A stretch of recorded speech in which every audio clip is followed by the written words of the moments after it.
शादियाँ बन गई, बोलिया जाने कब चूपियाँ बन गई। जब विवशताओं की धुंध बढ़ती गई, तब ये आँखें मेरी बदलियाँ बन गई। जब विवशताओं की धुंध बढ़ती गई, तब ये आँखें मेरी बदलियाँ बन गई। अब कोई ऐसी तड़पन नहीं चाहिए, अब कोई ऐसी तड़पन नहीं चाहिए। तुम न बोले आप भी बोलिए। नहीं चाहिए, जो न कहते वो चंदन नहीं चाहिए। तुम न बोले सजीवन नहीं चाहिए।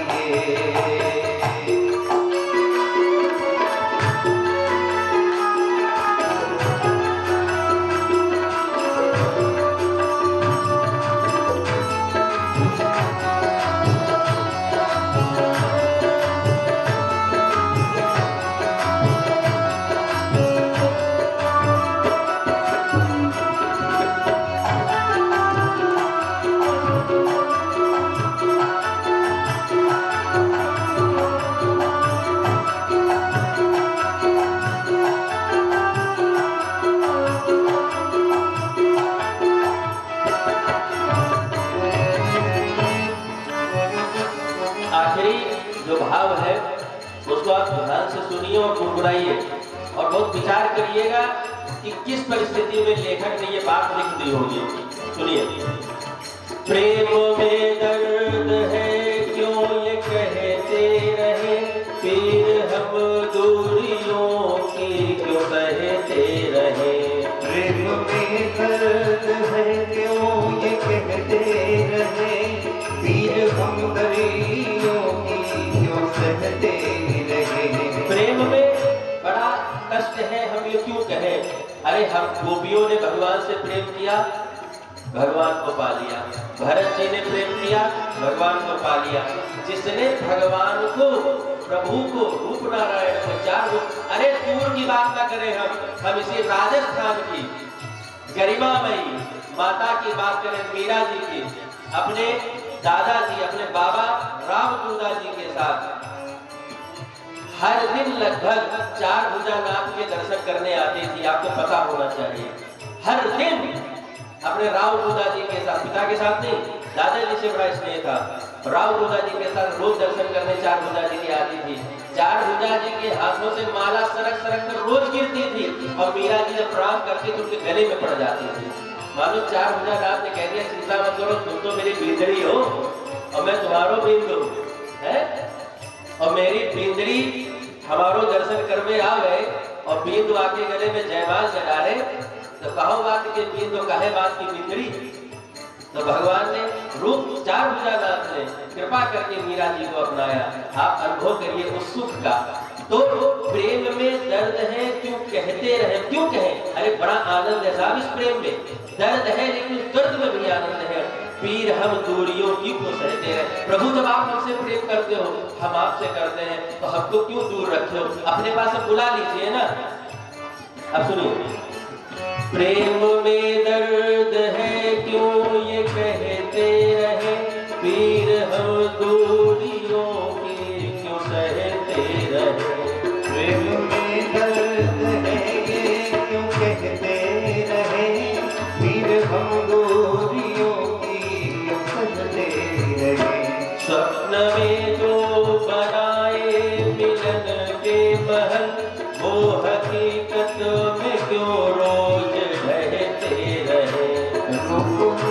रूप में जो बनाए मिलन के महल, वो हकीकत में क्यों रोज ढहते रहे। अनमना क्या कहेगा, अनमना कोई बंधन नहीं चाहिए। प्रभु मिलो तो मुस्कुरा के मिलना, और हम आ रहे हैं प्रभु मुस्कुरा करके आनंद होकर के तुम मुंह लटका के बैठ गए, अरे आ गया भाई भगत खोपड़ी खाएगा, प्रभु प्रभु करेगा। नहीं, मिलना हो प्रभु प्रसन्नता से मिलिएगा, मीराबाई जी की तरह ठाठ से द्वारिकाधीश में समा लीजिएगा, और नहीं तो प्रभु जितने दिन इस संसार के ठोकर लगवाने आप लगवा लीजिए। बुलाना तो ठाठ से नहीं, संसार की ठोकरें लगवा करके बुलाना, लेकिन बुलाना तो अपने ही दरबार में बुलाना। ये राजस्थान की भूमि सामान्य नहीं है। सौर्य का सबसे बड़ा देवता भी यही प्रकट हुआ, और भक्ति की सबसे बड़ी देवी भी इसी राजस्थान में प्रकट हुई। सौर्य का सबसे बड़ा देवता कौन? महाराणा प्रताप। अकबर को नाको चने चबवा दिए साहब, लेकिन मेवाड़ से पाकिस्तान जाने के लिए उसने मार्ग नहीं दिया, अकेला बंदा। हम उस मेवाड़ के वासी हैं जहां महाराणा प्रताप की चलती है। और भक्ति की बात करें तो भक्ति के मामले में श्री मीराबाई जी को इस संसार में न भूतो न भविष्यति टक्कर ही कौन दे सकता है। न स्त्री के लिए तो साहब मीरा जी आदर्श बनकर के प्रकट हो गई। स्त्रियों के लगता होगा कि पुरुष ही भगवान को प्राप्त कर सकते हैं, ना ना ना, सारे कर्म करते हुए तुम यदि राधा राधा जपोगी, राम राम जपोगी, तो द्वारिकाधीश में श्री मीरा जी के जैसे तुम भी समाहित हो जाओगी। और मैं तो ये कहता हूँ व्यासपीठ से, पुरुष से पहले स्त्री को भगवान मिलते हैं। पुरुष को भले ही बाद में मिले, लेकिन मिलेंगे। आपकी भक्ति कितनी प्रबल है, आपका भाव कितना प्रबल है, ये भी बात छोड़िए, आपकी सत्संग के प्रति, कथा श्रवण के प्रति आपकी तन्मयता कितनी है, ये डिपेंड करता है भगवत मिलन से आपको। तो सौर्य का सबसे बड़ा देवता महाराणा प्रताप भी राजस्थान का, और भक्ति की सबसे बड़ी देवी श्री मीराबाई देवी इसी राजस्थान की गौरवशाली है हम, कि उनकी गाथा गाने का और सुनने का हमको सद सौभाग्य प्राप्त हुआ है, और उन्हीं की भूमि में बैठ करके। तो साधक कहता है,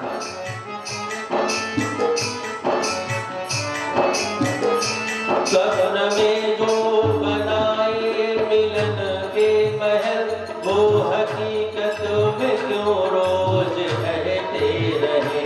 सपन में जो बनाए मिलन के महल, वो हकीकत में क्यों रोज ढलते रहे। अनबना कोई बंधन नहीं चाहिए, अनबना कोई बंधन नहीं चाहिए। तो क्या चाहिए?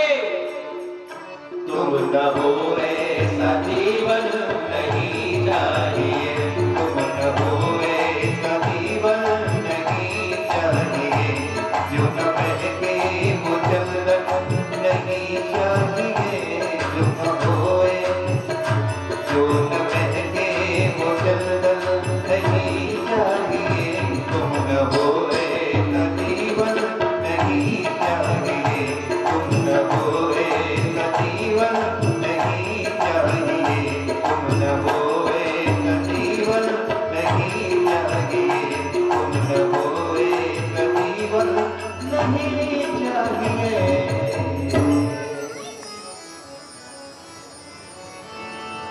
भैया, माथे पर चंदन लगा होगा तो शरीर महकेगा, और आत्मा पर भजन लगा होगा तो जीवन महकेगा, आनंद हो जाएगा। व्यास जी के मन में आई कि बड़ी सुंदर भागवत है भाई ये, इसकी बड़ाई दो तीन ग्रंथों में हम कर दे। पहले आप अंदाजा लगाइए, पद्म पुराण भागवत जी से पहले लिखी गई। पद्म पुराण भागवत जी से पहले, और उसके 6 अध्यायों में महात्मा का वर्णन कर दिया पहले से पहले। मतलब व्यास जी को यह पता था कि मुझे जब तक मैं भागवत नहीं लिख दूंगा तब तक मेरे मन को शांति नहीं मिलेगी। जब व्यास जी जैसे महाविद्वान को भागवत की सन्निधि शांति दे सकती है, तो हमारी और आपकी किस किस किस रूप में गिनती होगी, आप महसूस करिए। भागवत जी उन्होंने बाद में लिखी, जन्माद्यस्य तोन्मयादितरतश्चार्थेषु विद्यासुरार्तेने ब्रह्महृदाय आदिकवये मुह्यन्ति यत्सूर्या तेजो वारिमृदां यथा विनिमयो यत्र सर्वं निशा धाम्ना स्वेन सदा निरस्तकुहकं सत्यं परं धीमहि। लेकिन उसके भागवत जी की महिमा पहले कह दी। क्या कहते हैं? हाथ जोड़िए सभी और पहला श्लोक महात्मा का बोलेंगे। सच्चिदानंद रूपाय विश्वोत्पत्त्यादि हेतवे तापत्रय विनाशाय श्री कृष्णाय वयं नुमः।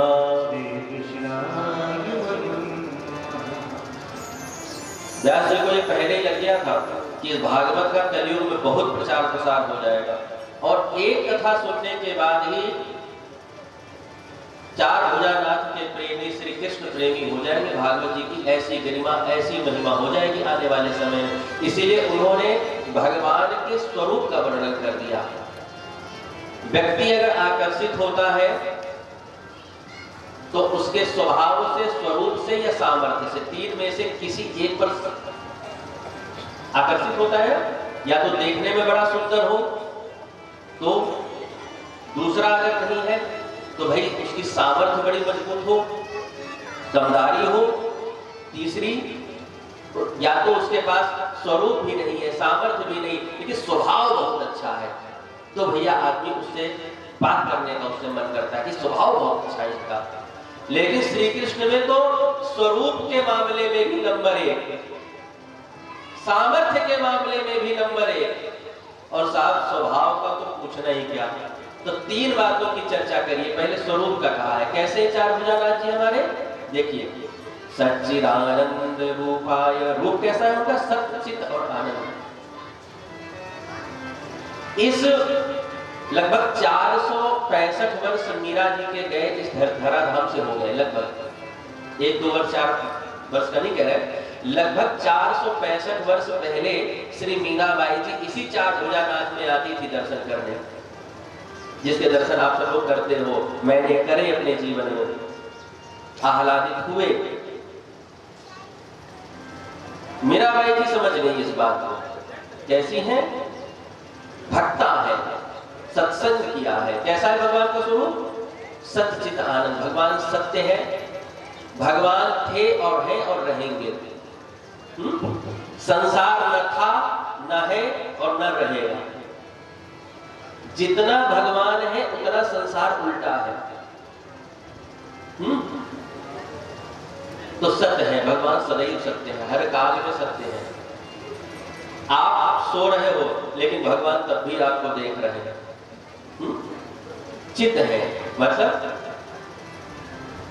भगवान के चित्त का 2 भाव है। भगवान हमारे चित्त में सदैव विराजमान है, पहला भाव। और दूसरा, भगवान लेजी नहीं है, आलसी नहीं है, भगवान एक्टिव है, चित्त चैतन्य। आप कुछ भी कहो वो तुरंत सुन लेते हैं। बात समझ रहे हैं? तो आप कहोगे कि जब हम भगवान को एक बार कहो वो सुन लेते हैं तो हमारी मनोकामना क्यों नहीं पूर्ण करते? बताओ। आप ये भी कह सकते हो ना कि जब हमने कोई बात कही कि भगवान मारो ये काम कर दो, तो जब आप कह रहे हो मंच से बैठे बैठे कि भगवान सुनते हैं, तो क्यों नहीं हमारी मनोकामना पूर्ण करते हैं? तो मैं आपसे पूछता हूँ, आपको बीमारी होती है, आप डॉक्टर के पास जाते हो, डॉक्टर के पास जाते ही तुरंत क्यों नहीं ठीक हो जाते हो? क्यों लगता है महीने भर? डॉक्टर को आप फीस भी दे रहे हो, फीस दे रहे हो, इज्जत से बात भी कर रहे हो। वो जो दवा कहता है वो दवा बाहर वाले मेडिकल स्टोर से न लेकर के हम महंगी महंगी दवा उसके पर्सनल मेडिकल स्टोर से ले रहे हैं, दवा भी खा रहे हैं, इज्जत से हम डॉक्टर से बात भी कर रहे हैं और साथ फीस भी दे रहे हैं, समय भी लगा रहे हैं, लाइन भी लगा रहे हैं, सब कुछ। क्यों नहीं रोग ठीक होता आपका? ठीक करना चाहिए ना। जो जो डॉक्टर कह रहा है सब, वो कह रहा है भैया सवेरे उठ के पानी पियो, पानी भी पी रहे। वो कह रहे भैया दवा भोजन से पहले लेनी है, आप भोजन से पहले ही दवा ले रहे हैं। वो कह रहा है भैया दूध के साथ दवा लेनी है, पानी के साथ नहीं। आपने कहा कि भैया तंगी चाहे जितनी हो, लेकिन भैया 65 रुपया का गैया का दूध तो लगाना पड़ेगा। आपने दूध वाले को दूध फोन किया, वो दूध भी लगा लिया आपने। सारे के सारे पैरामीटर्स आप उसके फॉलो कर रहे हो डॉक्टर्स के, लेकिन फिर भी आपका रोग नहीं ठीक हो रहा। और आप सोचते हो कि भगवान से अनबने मन से 4 भुजानाथ के सामने जाएंगे, अंदर से कछुओ बाहर से कछू, 1 रुपया चढ़ाएंगे नहीं 4 भुजानाथ से, फीस लेंगे नहीं उसको, जो मन में आएगी बक बक बक बक करके चले आवेंगे और घर आते ही हमारी सोने का महल बनकर तैयार हो जाएगा। कैसे संभव है भाई? एक डॉक्टर जिसके सारे पैरामीटर्स आप लोग फॉलो करते हो, सारी चीजें, उसके बाद आपका रोग नहीं ठीक हो रहा। भगवान के कौन सा पैरामीटर्स आपने फॉलो करे, क्यों आपकी बात को माने? बहुत सारे पैरामीटर्स हैं। संत कहते हैं नाम जप करो, आप कितने घंटे नाम जप करते हो बताओ? एक पैरामीटर्स आप फॉलो कर लो, खाली एक पैरामीटर्स उस भगवान का, खाली नाम जप करने लग जाओ आप, जो अच्छा लगे, राम राम, सीता सीता, राधा राधा, हरे कृष्ण गोविंद राधे, जो मन में आया। फिर आप देखना कि कैसे कैसे ये चीजें आपकी पूरी होती है। और नहीं भी पूरी होगी ना, तभी मैं कह रहा हूं कि बहुत आनंद रहेगा आपके जीवन में, बहुत आनंद रहेगा। तो भगवान का स्वरूप कैसा है? सत्य है, चैतन्य है और आनंद स्वरूप है। भगवान आनंद में रहते हैं और जो उनसे मिलता है वो आनंद उसको कर देते हैं, प्रसन्न रहते हैं और अपने भक्त को सदैव प्रसन्न रखते हैं। अब क्या भक्तों के पास टेंशन नहीं होती? तुम संसारियों से ज्यादा टेंशन होती है उनके पास, बहुत टेंशन। एक बार ऐसी ही टेंशन नारद जी को हो गई। पहले बात ये वाली कर ले, फिर विश्व की उत्पत्ति, पालन और संहार। भगवान की सामर्थ्य कैसी है? संसार को बनाते हैं, उसका पालन करते हैं और उसको संहार कर देते हैं। अब आप कहोगे ये कैसा संसार भगवान बनाते हैं? जैसे किसी छोटे बच्चे को फोड़ा हो जाए और डॉक्टर बोले कि हे माता, तुम्हारे बेटे को फोड़े को ऑपरेशन करने पड़ेगा। आपने कहा कि कोई बात नहीं। अब बेटा सुन रहा था, बेटा बोला अरे माँ तुमने कैसी, कोई बात नहीं। अरे बेटा, थोड़ी देर का दर्द और जीवन भर का सुख। फोड़ा जब तक निकाला जाएगा, जब तक पस दबाया जाएगा, तब तक ही दर्द होगा, लेकिन इस फोड़े को तुम रहने दोगे तो हाथ कटवाना पड़ जाएगा तुमको। तो थोड़ी देर की पीड़ा सह लेती है माँ और वो बेटा, केवल इसलिए कि जीवन सुखी हो जाएगा। उसी प्रकार हम लोग भी भगवान के लिए, प्रभु प्राप्ति के लिए थोड़ा सा कष्ट सहें, ताकि आगे आने वाला जीवन और आने वाली पीढ़ियां सुखी हो जाए हमारी। इतना ही खाली समझता है। तो पालन और संहार और परिहार। G for generator, O for operator, D for destroyer, GOD, जिसको इंग्लिश बोलते हैं गॉड। स्वभाव कैसा है भगवान का?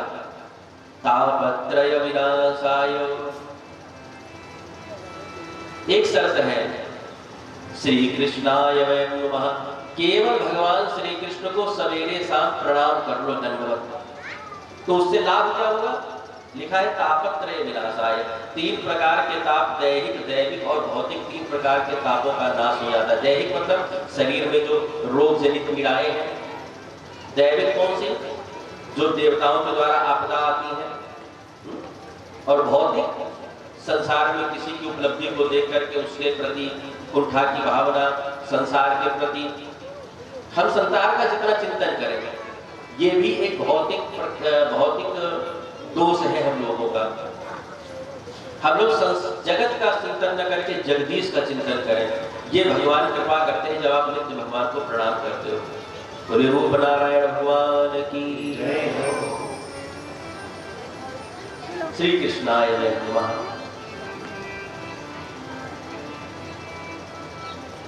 वक्ता के रूप में श्री सुखदेव जी को प्रणाम। यं प्रव्रजन्तमनुपेतमपेत कृत्यं द्वैपायनो विरह कातरया जुहाव। पुत्रेति तन्मयतया तरवो विनेदोष।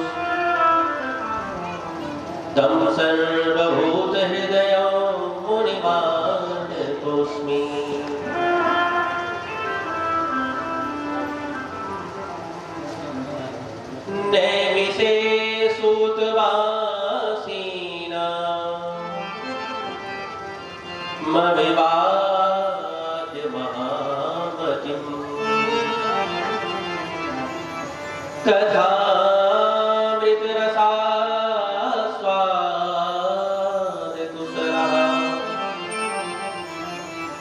सौनको अब्रवीतः। इसी कलयुग में एक ऋषि हुए सौनक ऋषि, और एक ऋषि हुए सूत जी। नैमिषारण्य की पवित्र भूमि पर बैठे हैं ये लोग, और इनका काम क्या है पता है? थोड़ा बहुत टिक्कर जमाए लिए और पानी में डुबोए और खा लिए, और केवल भजन करना इनका काम है। और भजन में भी क्या, केवल सत्संग सुनाते हैं सूत जी, और सौनक जी सत्संग सुनते हैं 24 घंटे। अब सोचो, यहाँ तो 3 घंटे में न जाने कौन कौन रोग प्रकट हो जाते हैं लोग के। ये घुटने का दर्द, वो पेट का दर्द, ये सिर का दर्द, ये हो गया वो है। 24 घंटे सत्संग। नींद आई, थोड़ा सा सो लिया, और उठने के बाद फिर नहाए हुए अपने काम में लगे, अग्निहोत्र करते हैं, रोज हवन करते हैं, फिर सत्संग। सूत जी सुनाने में पक्के, तो सौनक ऋषि सुनने में पक्के। नैमिषारण्य की भूमि में जब पता चला कि सूत जी पुराणों का वाचन कर रहे हैं, तो जिसको जहां से खबर मिली वो दौड़ता दौड़ता सब नैमिषारण्य आए गए। ऋषियों की संख्या हो गई 88,000। कितनी? 88,000, 88,000 ऋषि वहां पर एकत्रित हुए। सब ऋषियों ने कहा, सौनक जी आप तो बहुत दिन से सूत जी से आप बातचीत कर रहे हैं, सत्संग हो रहा है, आपका थोड़ा इतना तालमेल बढ़िया बनता होगा, हमारा कुछ प्रश्न है, उनके अगर उत्तर मिल जाते तो बड़ी कृपा होती। तो सौनक जी को प्रतिनिधित्व करके सूत जी से कुछ प्रश्न पूछे गए। प्रश्न पूछा कि एक बात बताइए, अज्ञान ध्वांत विध्वंस कोटि सूर्य समप्रभ सूताख्या हि कथा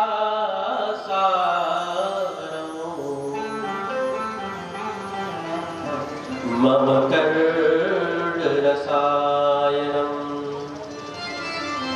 मेरे कानों को अमृत जैसा लगे, कुछ ऐसी बात सुना दीजिए। अब भैया पीने वाला अमृत होता है कि कान वाला कौन सा अमृत? तो बोले जो सुनने में हमको अच्छा लगे, जिससे हमको परम शांति मिले। बहुत सारी बातें ऐसी होती हैं जिसको सुन लोगे अच्छा लगेगा, लेकिन शांति नहीं प्राप्त होगी आपको। लेकिन कुछ ऐसा सुनाइए जिसको हमको सुनने में भी मीठा लगे और उसके परिणाम में हमको खूब आनंद आवे। सुनने के बाद हम मौज में घूमते रहे, लोग हमसे कुछ भी बोलते रहे, हमको सुनाइए ना पड़े उसके बाद। ऐसा कुछ हमको सुना दीजिए। मम कर्ण रसायन, मेरे कान में कोई ऐसा अमृत डाल दीजिए।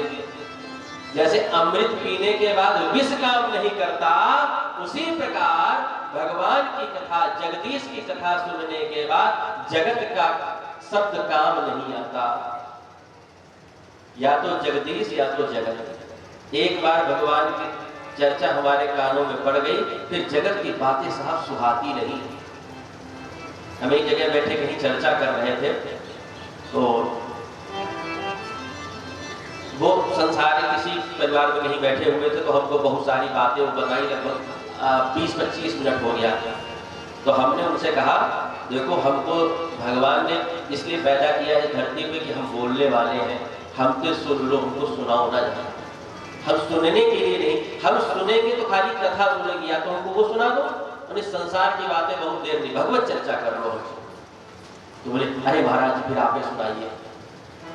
फिर हमने कथा शुरू करी। जितना उन्होंने सुनाया था उसका दुगना फिर हमने कथा सुनाई उनको। जितना तुम हमको सुनाओगे उसका दुगना सुनाएंगे तुमको। इसलिए हमसे यदि बात करनी है तो भगवान का प्रश्न लेकर के आइए। सूत जी कहते हैं, शौनक आदि ऋषि आए, बोले कि प्रभु पहला प्रश्न तो मेरा ये है कि मेरे कानों को अमृत जैसा लगे, ऐसा कुछ सुना दीजिए, सुनने में भी अच्छा लगे, वो परिणाम में भी अच्छा हो। ऐसा नहीं कि आज सुने और 3 दिन बाद फिर निश्चित हो गए, नहीं, उसको सुनने के बाद हम एक्टिव हो जाए, अटेंशन में आ जाए। टेंशन हटेगी तभी तो अटेंशन में आओगे। प्रभु कुछ ऐसी कृपा करिए हमारे जीवन पर। और ये जो वैष्णव लोग होते हैं, ये ऐसा कौन सा उपक्रम करते हैं जिनसे इनकी भक्ति भी बढ़ती है, इनका ज्ञान भी बढ़ता है, इनका वैराग्य भी बढ़ता है। कौन सा दूसरा प्रश्न किया? भक्ति ज्ञान वैराग्य के बढ़ने का एक अकेला कोई साधन बताइए। तो मैं भी उत्तर दिए देता हूँ, सत्संग है। प्रश्न किया, भक्ति ज्ञान विरागा तो विवेको वर्धते महान्, माया मोह निरासश्च वैष्णवैः क्रियते कथम। वैष्णव लोग ऐसा क्या करते हैं जिससे उनकी भक्ति भी बढ़ती है, ज्ञान भी बढ़ता है, और वैराग्य तो महाराज पूछो ही बढ़ता है। बिनु बिनु सत्संग विवेक न होई, बिनु सत्संग विवेक न होई, बिनु सत्संग विवेक न होई, बिनु सत्संग विवेक न होई। राम कृपा बिनु सुलभ न सोई, राम कृपा बिनु सुलभ न सोई। आवत यही कर अति कठिनाई, आवत यही कर अति कठिनाई।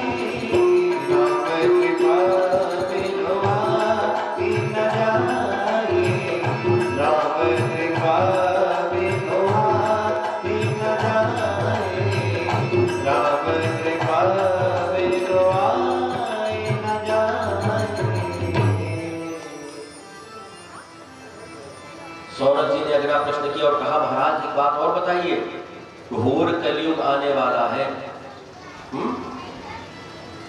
इहि घोरे कलौ प्रायो जीवश्चासुरतां गतः। घोर कलयुग आने वाला है। हर व्यक्ति क्लेश में रहेगा, हर व्यक्ति टेंशन में रहेगा, हर व्यक्ति रोग में रहेगा। जितने अवगुण हैं उनसे वो व्यक्ति भरा होगा। इसके निराकरण का कोई उपाय है आपके पास? इहि घोरे कलौ प्रायो जीवश्चासुरतां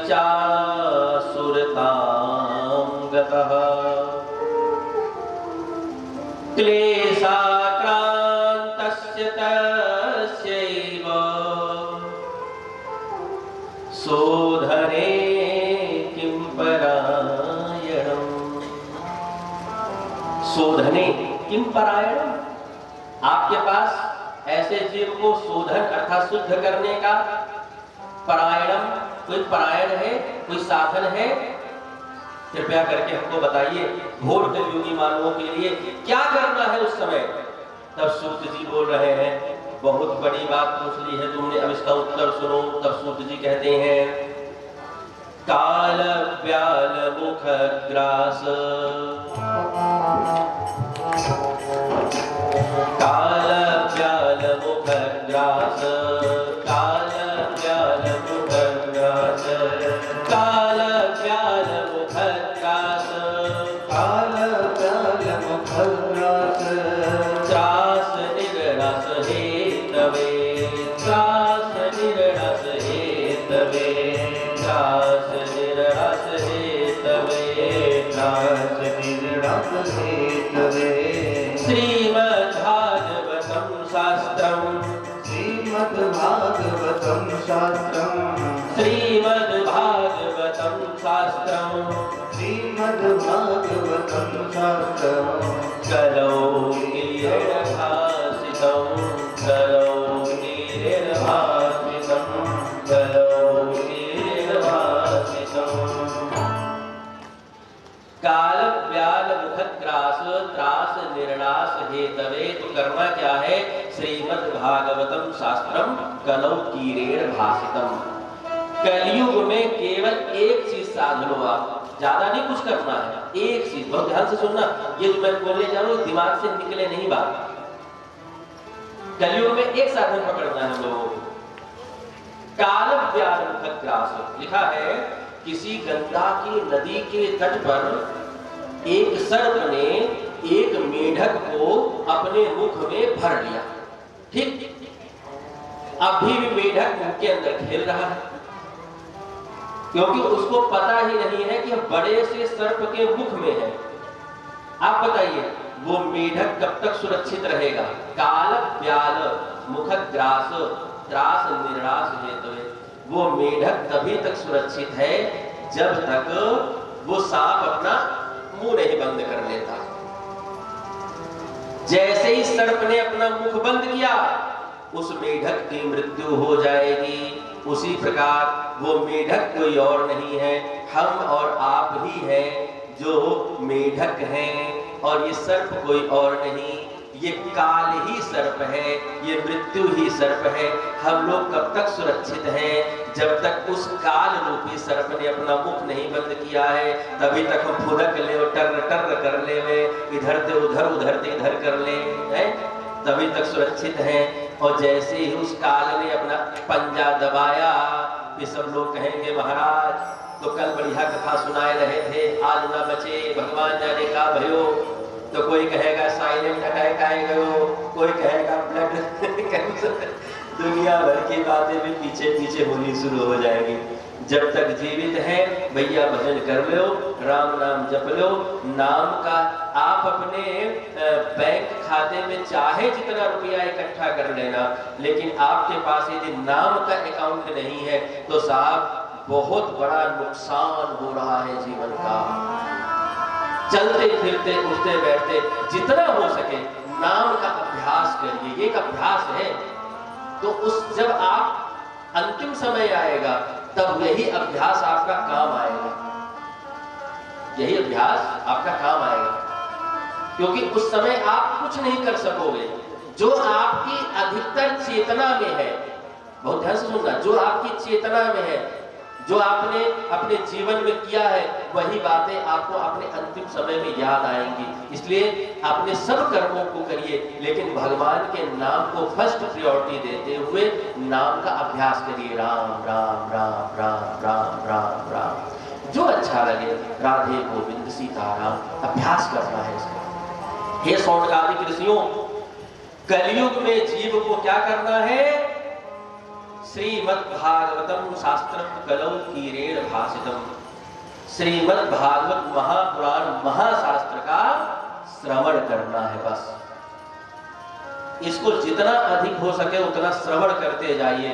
ये बहुत कितना सुंदर सूत्र दिया है सूत जी ने। इसको आप जितना सुनेंगे आपका मन उतना निर्मल और हल्का होता चला जाएगा।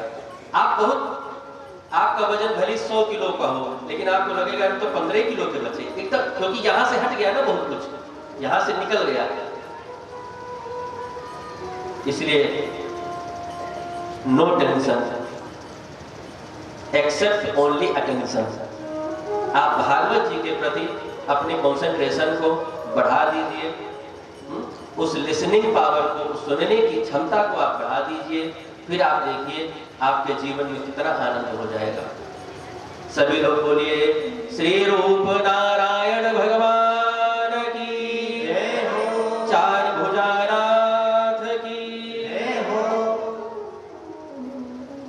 राजा परीक्षित जब कथा सुनने बैठे थे श्री सुखदेव जी से, मुजफ्फरनगर के सुप्रताल के उस गंगा जी के किनारे, तो उस समय देवता आए गए और देवताओं ने कहा कि महाराज ये कथा हमको सुना दो और ये अमृत इनको दे दो। तो सुखदेव जी ने राजा परीक्षित से पूछा भाई क्या चाहते हो? तो बोले कांच के बदले कोई मणि देता है क्या, कि मणि के बदले कोई कांच लेता है क्या? इसलिए मैं भागवत को मणि मानता हूं और स्वर्ग के अमृत को मैं कांच मानता हूं, इसलिए मैं मणि के बदले कांच नहीं लूंगा। क्वा सुधा क्वा कथा लोके, क्वा काचः क्वा मणिर्महान्, ब्रह्मरातो विचार्यैवम् तदा देवाजहासः,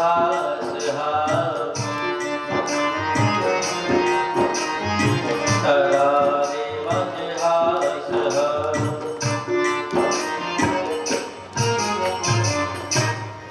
क्वा सुधा क्वा कथा लोके, कहाँ वो कथा और कहाँ ये तुच्छ अमृत, कहाँ वो मणि और कहाँ ये कांच। भैया ले जाओ अपना अमृत, हमें नहीं चाहिए, हम कथा में ही मस्त है और व्यस्त है, हमको डिस्टर्ब मत करो। बोले राजा परीक्षित की जय। बात पता चली, ब्रह्मा जी को तराजू लिया, दुनिया के सारे शास्त्र एक तरफ, भागवत एक तरफ, पलड़ा ऊपर, और भागवत जी की जय जयकार स्वर्ग लोक में होने लगी। बोले श्रीमद् भागवत महापुराण की जय हो। सूर्य जी कहते हैं कि एक बार नारद जी को बड़ी टेंशन हो गई। तो बोले अच्छा, किस बात के लिए? कैसे? सत्संग तो उनसे बहुत होता था, सत्संग तो बहुत करते थे, उसके बाद भी उनको टेंशन हो गई, ये तनाव में आ गए। तो बोले क्यों? एक राही विशालाया चत्वार ऋषयो बलाः सत्संगार्थं समायाता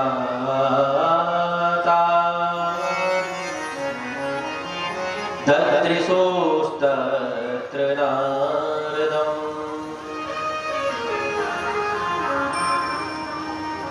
एक बार की बात है, बद्रीनाथ धाम में नारद जी बड़े परेशान अवस्था में अपने भाई सनकादिकों से मिले। तो बड़ा भाई जो होता है ना, वो छोटे भाई के मुखमंडल को देख करके पहचान लेता है कि मेरा भाई खुश है कि दुखी है। तो उसी प्रकार सनकादिकों ने नारद जी को देखा तो नारद जी से पूछा, क्या भैया बड़े दुखी दुखी से नजर आ रहे हो? और साधु को दुखी नहीं होना चाहिए, और साधु ही दुखी हो गया तो संसार को प्रसन्नता देने वाला दूसरा साधन किसके पास होगा? फिर संसारी तो वैसे ही दुखी चल रहा है। अपनी सारी समस्या एक जीवात्मा या तो भक्त को बताता है या भगवंत को बताता है, और भक्त भी यदि दुखी हो गया तो उसके सामने वाले की समस्या का निराकरण कौन करेगा? नारद जी बताओ तुम्हारे दुख का क्या कारण है? नारद जी ने कहा कि भगवान श्री कृष्ण के धराधाम छोड़ने के बाद मेरे मन में आया कि सत्यलोक में बैठ करके, ब्रह्मलोक में बैठ करके मैं अपना नाम गायन तो करता हूं, क्योंकि नारद जी का स्वभाव क्या है पता है आपका? नारद जी निरंतर नाम गायन करते हैं। कौन सा नाम गाते हैं? नारायण भज नारायण, श्रीमन्नारायण नारायण नारायण नारायण नारायण श्रीमन्नारायण नारायण नारायण भज नारायण श्रीमन्नारायण नारायण नारायण।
श्रीमन्नारायण नारायण नारायण श्रीमन्नारायण नारायण नारायण ओ श्रीमन्नारायण नारायण नारायण श्रीमन्नारायण नारायण नारायण नारायण नारायण श्रीमन्नारायण नारायण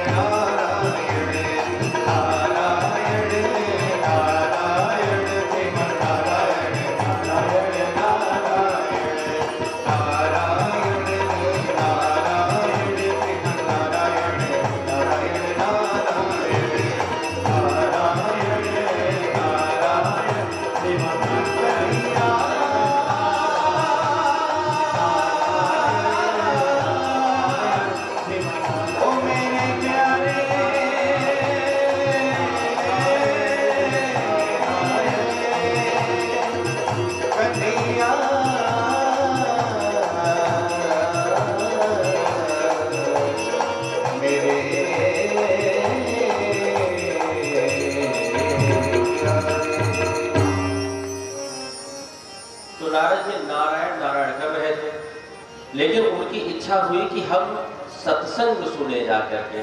भगवान की कथा नहीं सुनेंगे तो मन को शांति नहीं मिलेगी। नाम जब तो हम खूब करते हैं, और नाम जब करने के बाद भगवान की कथा मिल जाए तो ऐसा मानो कि हमारे पेड़ को सींचने के लिए जल मिल गया। भक्ति रूपी पेड़ जो नाम जप है उसको सींच, जैसे पेड़ को हम लोग जल से सींचते हैं ना, वैसे ही नाम जप पेड़ है, और उसको सींचोगे किससे? कथा श्रवण से। कथा श्रवण नहीं होगी तो नाम जब आप चाहे जितने लंबे समय तक कर लीजिए, उसका धीरे धीरे प्रभाव, बात समझिएगा, प्रभाव नहीं कम होगा, उसका धीरे धीरे तन्मयता कम होती चली जाएगी आपकी। इसीलिए बीच बीच में कथा श्रवण की सिंचाई बहुत जरूरी है। जिस पेड़ पौधे को जल नहीं मिलता है वो सूख जाता है, उसी प्रकार नाम जप को यदि कथा नहीं मिलती है तो नाम जप भी सूख जाता है। इसीलिए नाम जप करो लेकिन कथा जरूर श्रवण करो।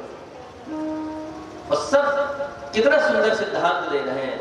श्री सूत जी कथा सुनाते हैं और ये बात बता रहे हैं कि नारद जी तो नाम जप तो बहुत करते हो, बहुत अच्छी बात है, लेकिन कथा श्रवण के लिए जब तुम धरती पे गए तो तुमने क्या देखा जरा बताओ। तो नारद जी कहते हैं अहम तो पृथ्वीं यातो ज्ञात्वा सर्वोत्तमामिति पुष्करं च प्रयागं च काशीं गोदावरीं तथा। मैं सत्संग के इच्छा से मैं धरती पे आया। सबसे पहले मैं कहाँ गया? पुष्कर में राजस्थान में आया, और राजस्थान में आकर के मैं सबसे पहले मैंने सोचा कि जहाँ ब्रह्मा जी का स्थान है वहां जाकर के संत महात्मा तो रहते ही होंगे, चले सत्संग सुने। तो वहां आकर के देखा तो भाई सत्संग कोई नहीं करता, वहां दुनिया भर की बातें करेंगे, पिकनिक मनाने आएंगे, नहा धो करके चले जाएंगे, जल लेके चले जाएंगे, ब्रह्मा जी के मंदिर दर्शन करने में जाके उनकी जाके पत्नी के ऊपर सीढ़ी जाके चले, और जितने में छक जाए कि महाराज अब घर जाएंगे, बड़ी थकान है गई। सत्संग नहीं करता वहां कोई, बड़ी स्थिति खराब। मैंने सोचा चलो जहां त्रिवेणी है वहां चला जाए। मैं प्रयागराज गया, प्रयागम चा। जब मैं प्रयागराज गया तो वहां पर भी जाकर के मैंने देखा आए आदमी और डुबकी लगाए और कपड़ा पहने, बड़े हनुमान जी लेटे, हनुमान जी के दर्शन करो अपने घर। सत्संग नहीं करता वहां बैठ करके कोई। गंगा जी को भी तुम यदि प्रसन्न करना चाहते हो तो राम नाम सुनाओ। अरे भीष्म पितामह तो स्वयं गंगा जी के पुत्र हैं, लेकिन गंगा जी कह रही है जब तक कृष्ण नहीं आएंगे तब तक तुमको मैं मुक्त नहीं कर सकती। कृष्ण ही मुक्त करने के लिए। गंगा तो मां है ना, और गंगा जी को अधिकार है सबको मुक्त करने के लिए। गंगा जी भी कहती है राम भक्त की चरणों की धूलि से तो मैं स्वयं मुक्त होती हूँ। अरे तुम्हें मैं खाक मुक्त करूंगी भीष्म, जब तक कृष्ण नहीं आएंगे, वो आज्ञा नहीं देंगे, तब तक मैं भी तुम्हें मुक्त नहीं कर पाऊंगी। और अंतिम में आपको पता है 58 दिन बाद बाणों की सैया पर लेके भीष्म पितामह के पास स्वयं श्री कृष्ण आए हैं। गंगा जी को जब आदेश दिया है तब उनको वो मुक्त करके उनके शरीर में विलीन हुई है। भीष्म पितामह जैसा पुत्र पा करके भी मुक्ति के लिए श्री कृष्ण की गुहार लगाता है। सब हमारी आपकी गिनती कहां पर, विचार करो। तो कह रहे हैं प्रयागम। अब लोग प्रयाग जाते हैं, गंगा जी स्नान करके सोते, सारा पुण्य मिल जाएगा। सत्संग नहीं करोगे, भगवत कथा नहीं सुनोगे, नहीं करोगे चर्चा, नहीं राम जी की चर्चा नहीं करोगे, कृष्ण जी की चर्चा नहीं करोगे, साधु संतों का भक्तों का सम्मान नहीं करोगे, तो गंगा जी स्नान करने का कोई फल नहीं प्राप्त होगा। लिख लीजिए और दीवारों पर चिपका दीजिए। भैया मैं वहां से निकल आया, मैंने सोचा कि चलो बनारस चलते हैं। शंकर जी का तो काम ही है, तुम पुनि रामो राम दिन राति, तुमको निराम राम दिन राति, तुमको निराम, तुमको निराम राम दिन राति, सागर जप मोहन महाराति, सागर जप मोहन महाराति, श्री राम जय राम जय जय राम, श्री राम जय राम जय जय राम, तुमको निराम राम दिन राति, सागर जप मोहन महाराति। शंकर जी के दरबार हम गए। कहां पर? काशी। हम तो काशी गए, और काशी में भी हम क्या देख रहे हैं? दशाश्वमेध घाट पे चिताओं की चिताएं जल रही हैं, लोग गंगा नहाए रहे और फिर अपने घर गए। थोड़ी देर तो कहते हैं अरे भैया भगवान का भजन करो, जीने में कछू न रखा है, देखो भैया सबको यहाँ जलना मरना पड़ेगा। 10 मिनट का वेगा के और बाहर निकले तो समोसा और चाट खा रहे हैं साहब जी लोग। क्या स्थिति हो गई है, कैसी स्थिति खराब हो गई। महाराज काशी में भी सत्संग नहीं मिला कि मैं सोचूं जाऊं कहीं कथा हो रही हो तो थोड़ी देर बैठ करके मैं कथा श्रवण करूं, अपने प्यारे की बात से सुनूं, आंखों में आंसू तो भरी आवे, हृदय आनंदित तो होवे, पैर थिरकवे लागे, शरीर नाचवे लागे। कभी ऐसी तो कोई स्थिति होवे, कुछ नहीं मिला। गोदावरी महाराष्ट्र चला गया मैं, महाराष्ट्र में भी सत्संग नहीं मिला। हरिक्षेत्र मैंने सोचा कि चलो ठीक है हरिक्षेत्र चलते हैं, हरिद्वार चलते हैं, वहां भी वही स्थिति। कुरुक्षेत्र मैंने सोचा है जहां श्री कृष्ण ने अर्जुन को महाभागवती गीता सुनाई है, वहां जाकर के मैं एक बार जाकर के देखूं तो सही। वहां देखा तो कुरुक्षेत्र जीरो, वहां भी सत्संग नहीं है। श्रीरंगम मैं दक्षिण भारत गया, हाँ वहां पर मैंने देखा कि बहुत अच्छी पूजा पाठ तो हो रही है, पूजा पाठ में कोई कमी नहीं है, लेकिन सत्संग वहां भी नहीं मिला। और आगे लिखा सेतु बंधनम, मैं वहीं से रामेश्वरम चला गया। रामेश्वरम में जाके देखा तो बड़े बड़े कार्य, बड़े बड़े पूजाएं, बड़े बड़े अनुष्ठान हो रहे हैं, लेकिन कोई भगवत चर्चा करे ऐसा कोई समाज हमको नहीं दिखा। बड़े बड़े रुद्राभिषेक हो रहे हैं, लेकिन भगवत चर्चाएं, श्री राम की, श्री कृष्ण की, देवी की चर्चा, कोई ऐसी पुराणों की बातें नहीं हो रही थी वहां। मेरा मन वहां से भी अशांत हुआ और मैं चला आया। एवमादिषु तीर्थेषु भ्रममाण इतस्ततः, मैं भ्रमण करता रहा और मेरी बुद्धि चकरा गई। हाय भगवान, इस पृथ्वी पर सत्संग नहीं है, आकाश में भी सत्संग नहीं है, भगवान की चर्चा नहीं है, मैं जीऊंगा कैसे? मेरा नाम जब सूखता जा रहा है, मैं कहीं ऐसा ना हो कि मैं नष्टो नाबूद हो जाऊं, ये नारद इस धरती पर न रहे, ऐसा कहीं न हो जाए। भैया संतों के पास भगवत चर्चा नहीं, गृहस्थियों के पास भी भगवत चर्चा नहीं। मैं सोचा कि चलो वृंदावन चल करके देखते हैं। मैं भैया सारी दुनिया छोड़ करके वृंदावन धाम में आया। एक आश्चर्य देखा। आश्चर्य क्या था वहां? एक स्त्री युवा और उसके अगल बगल 2 बूढ़े पुरुष लेटे हुए, वो बैठी उनके सिर पर हाथ सहला रही। मैंने उनसे पूछा भैया कौन हो देवी तुम? और उसकी सेवा में न जाने कितनी असंख्य स्त्रियां थी, हजारों स्त्रियां उसकी, कोई पंखा झल रहा, कोई पानी दे रहा, कोई जल छिड़काव कर रहा, कोई पूजा कर रहा, कोई चरण दबा रहा, कोई हाथ दबा रहा उस स्त्री के। लेकिन दो पुरुषों को पता नहीं वो क्या सुनाती है, थोड़ा सा उठते फिर निश्चित होकर लेट जाते हैं। मैंने पूछा कौन हो? तब वो स्त्री कहती है अहम भक्तिरितिख्याता इमौ मे तनयौ मतौ ज्ञान वैराग्य नामानो काल योगेन जर्जरौ।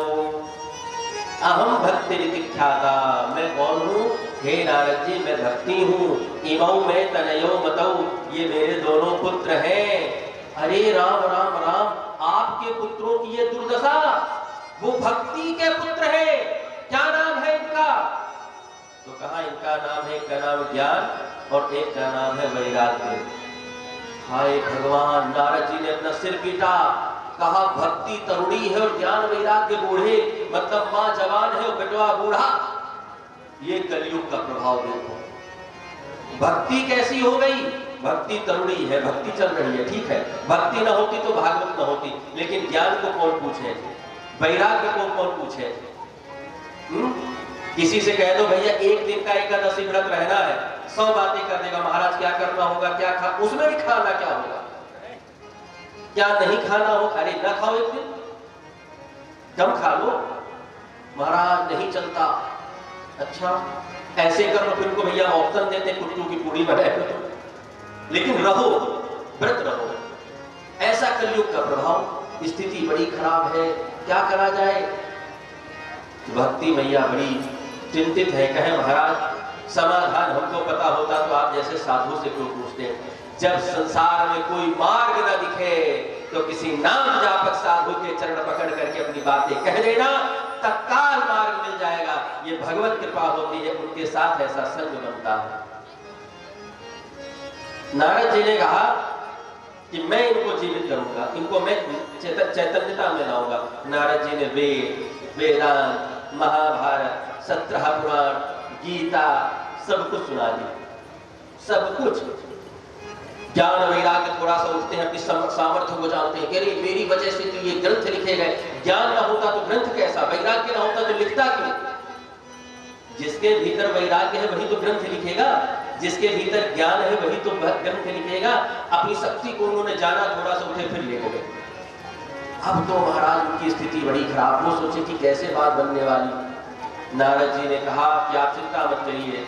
आकाशवाणी हुई और आकाशवाणी ने कहा कि सत्कर्म करो। तब जाकर के मैं सत्कर्म सबसे पूछने लगा। बड़े बड़े साधु मनीषियों से पूछता, कोई सही उत्तर नहीं दे पा रहा। नारद जी ने एक बात कही, भक्ति एक बात बताओ, इस कलयुग को यहां पर रहने की इजाजत किसने दी? तो भक्ति मैया कहती है राजा परीक्षित ने। कहा उन्होंने क्यों दिया? कहे लाख अवगुण हो इस कलयुग में, लेकिन साहब एक गुण ऐसा है जो कलयुग सभी युगों पर भारी है। क्या? यत्फलं नास्ति तपसा न योगेन समाधिना तत्फलं लभते सम्यक् कलौ केशव कीर्तनात्। जो फल हमको न तप से, न योग से, न समाधि से मिलेगा, तत्फलं लभते सम्यक् कलौ केशव कीर्तनात्, वो फल हमको समूह में बैठ करके मंजीरा बजा करके भगवान नाम कीर्तन से मिल जाएगा। केवल भगवान का नाम कलयुग में गा लो, सारा योग हो गया, सारी तपस्या हो गई, सारा साधन हो गया, सारा भजन हो गया। 2 मिनट हम लोग भी भगवान का नाम गाएंगे। श्री राम जय जय राम, श्री राम जय जय राम, श्री राम जय जय राम, श्री राम जय जय राम, श्री राम जय जय राम, श्री राम जय जय राम, श्री राम जय जय राम, श्री राम जय जय राम, श्री राम जय जय राम, श्री राम जय बोले श्याम राम भगवान की। श्री राम जय जय राम।